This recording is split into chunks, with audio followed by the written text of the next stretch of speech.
Close your eyes. Go back in time, back to when you were in elementary school. What were your biggest fears about going to school? Were you afraid that you wouldn't fit in?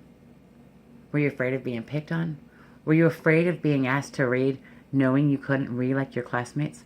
Were you afraid of being called to the blackboard to solve a problem that you couldn't do? Now, go back. Now imagine you're a child with learning disabilities or a special needs child. Imagine you have autism or dyslexia, or you have Down syndrome. Knowing you're going to school and being forced in a classroom where you're going to be picked on. Being forced in a classroom that you know nothing about. Stop mainstreaming our children's core classes.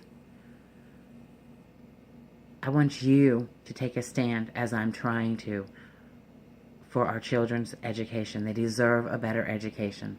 By the end of my speech, I hope you too will understand how mainstreaming in our core classrooms is not effective.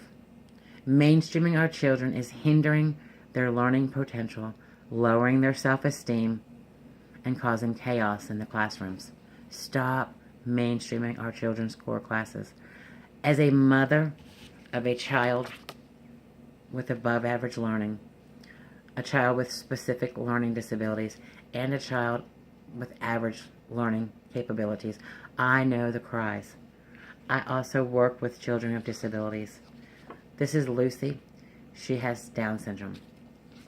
This is Nick. He's 16 and he's autistic. He's a high-functioning autistic, but he's still different than his peers in his mainstream classes.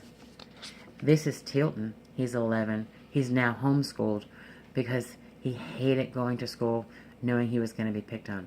Tilton can't speak, but yet he was able to convey to his mother that he was sick, so she would keep him home. She now homeschools him.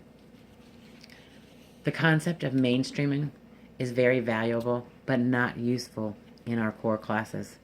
Mainstreaming should be incorporated into elective classes, art, music, PE. What is the concept of mainstreaming?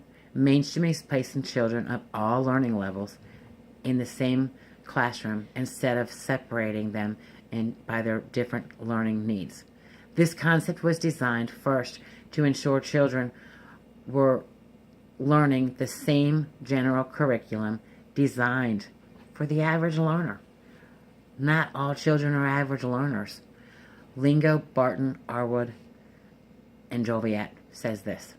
Second, to help below average and special needs children be accepted by the average and their above average peers. What happens to the above average, below average, and special needs children who are forced to learn a curriculum based on the average learning child? The above average learner becomes bored because there is no challenge. The average learner feels dumb because their work comes so easy for some of their classmates. The below average learner acts out in hopes that other classmates won't see how far behind they are. And the special needs child feels lost in a classroom full of classmates different than him or her. The average and above average learner become resentful towards the below average and special needs learner because they are receiving more attention. Vaughn and others. This resentful feeling may lead to some students teasing below average and special needs learners. Eric.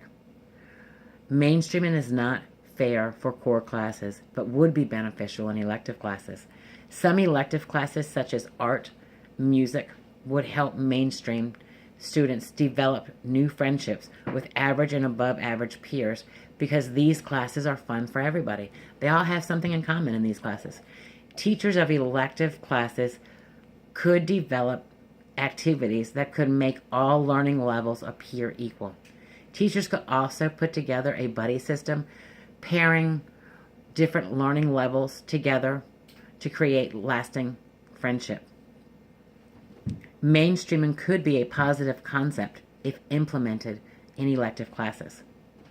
It is time we bring back education by separating our children into core classes based on learning levels so they can reach their highest potential. Separating